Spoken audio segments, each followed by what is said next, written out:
Hello everyone, welcome back to our YouTube channel. Quick guide. In today's video, we are going to talk about a common question many TikTok users have: how to know if someone has blocked you on TikTok. If you have ever wondered whether a user has blocked you, we have got you covered with a step-by-step guide. Let's dive right in.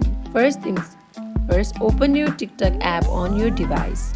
Navigate to your profile by tapping on the Me icon at the bottom of the screen. Once you are on your profile, look for the following list. You can find this by tapping on the number next to following.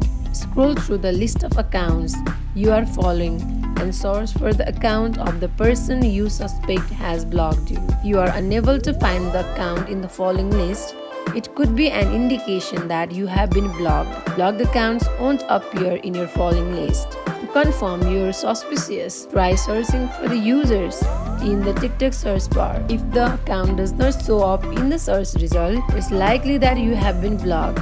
Now that you know how to check if someone has blocked you on TikTok, why not share this valuable information with your friends? If you found this guide helpful, do not forget to give this video a thumbs up.